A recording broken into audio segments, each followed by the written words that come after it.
What's up, Taiwan? I'm Erica Liu with news from here in Taiwan and around the world. Taiwan's government plans to spend over $3 billion next year to tackle the country's sinking birth rate. But some NGOs say that money may not be enough to overcome several root causes of the problem. John Van Trieste has this story. Ms. Xu and Mr. Wang have created a happy home together. They're even talking about getting married. But as with a growing number of Taiwanese adults, they don't see kids as part of their future. They say children are simply too expensive. 不是，就是物价也涨，然后薪水可能涨得还不够多，这样。几乎每个小孩都在补习，对，那我可能现在补习费，我最近也看到一些调查，可能一个国中生他光补3科，可能一学期就要10几万的。Taiwan's cost of living crunch doesn't stop at daily necessities and school fees either. Mr. Huang is someone else in Taiwan in the prime of life with no plans for kids. He's working 2 jobs to make ends meet, and he says housing prices too have gotten out of hand. 那如果你今天要背30-40年的房贷，然后你又要生一个小孩，这样子的话，你1个月的开销跟负担就是很重。And that's for 1 child. Keeping a stable population requires a fertility rate of 2.1 children per woman. Taiwan is on track to overtake South Korea as the country with the world's lowest fertility rate. The population is already shrinking and could halve by 2070. This would gut the workforce and the military, and it would leave the healthcare system stretched to breaking, with many elderly citizens needing care and no tax-paying workers to foot the bill. The government wants to defuse this demographic time bomb with payments and subsidies to new parents.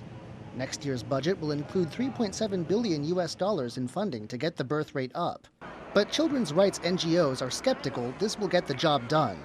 They say many subsidies are one-off or only cover children up to 6, leaving parents of older children in a bind.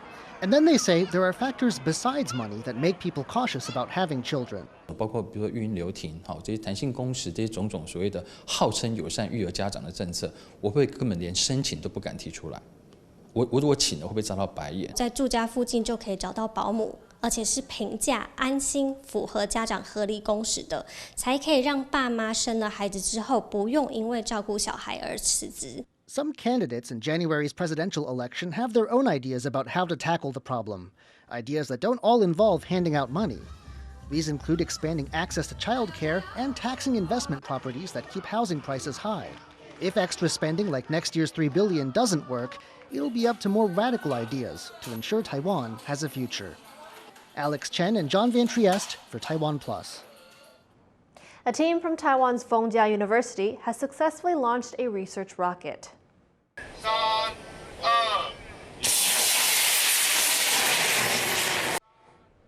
The miniature test rocket was set off in Pingdong County in Taiwan's south and climbed to over 200 meters. It's a mock-up of a full-size rocket that could be used to launch satellites. That version will be tested in the second half of 2024. Taiwan has been trying to build up its space industry in recent years, with plans to invest over $10 billion in the field by 2025. A horse riding school in northern Taiwan is providing emotional and physical therapy for children with disabilities. Reese Ayers has the story. Sitting atop a pony with fine equestrian posture, meet Chung. He's been riding horses for 4 years now, but it was a tricky start for the 11-year-old. 108年就开始了。他当时来的时候要推娃娃车，走路也是摇摇晃晃。最好的是行动方面，还有跟人接触。Chung was diagnosed with Menkes syndrome in infancy. The condition stunts physical development and causes deterioration of the nervous system. But it didn't stop him from learning to ride.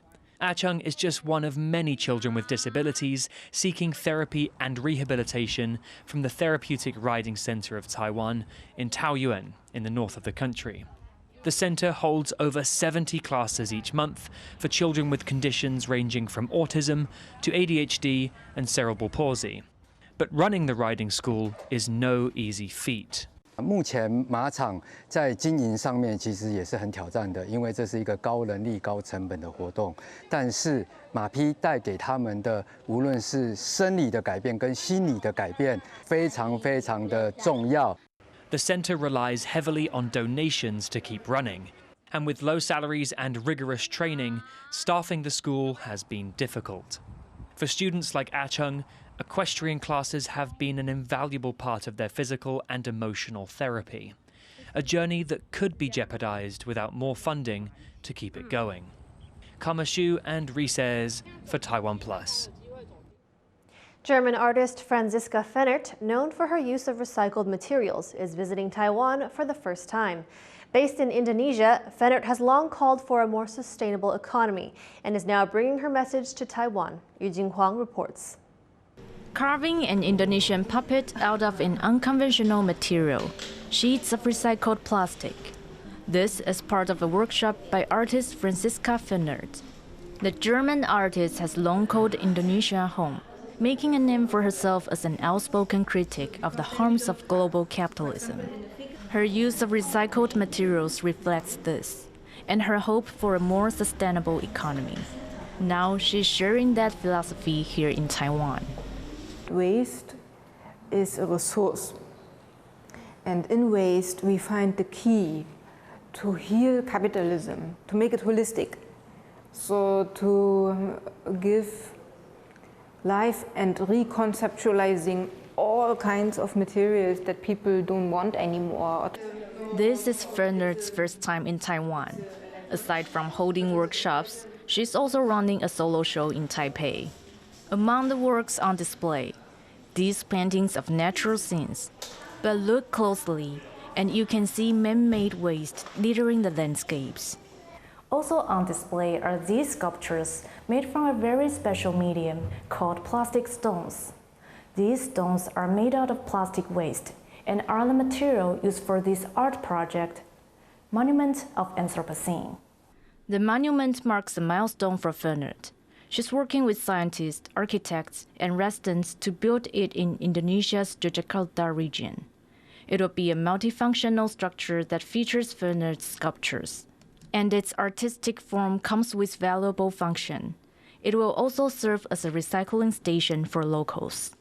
So actually the goals we shall have are clean water, fresh air, healthy soil, and respectful, relations to all humans and also to all other beings. And this is what I try to reflect on now with paintings and sculptures. Hoping to create a dialogue with children, Fennert chose a subject that she thought could be more relatable to Taiwan: puppetry. The country has its own long puppetry tradition. This type of puppet is known as wayang kulit doll, and is a signature of Indonesian artist Saldi Bey, a friend of Fennert's. For this workshop, the German artist added some personal touches, introducing characters from both Indonesian folklore and German mythology. And it's about creativity and exploring anthropology, so it's about understanding stories of different origins, about different art, culture, and history. And also it's about being an architect, about being able to design certain things and to be able to actually create something using new tools and materials. Because we can use different tools and make new things that I've never done before, and then it also requires a lot of patience, but then after you finish it, it can be a very beautiful piece of artwork.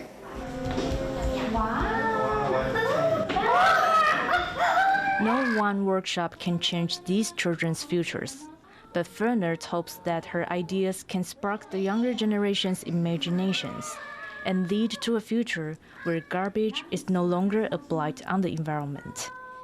Klein Wang and Yu Jinghuang for TaiwanPlus. Thank you for watching What's Up Taiwan. You can visit the TaiwanPlus website or our social media for more stories from Taiwan and around the world.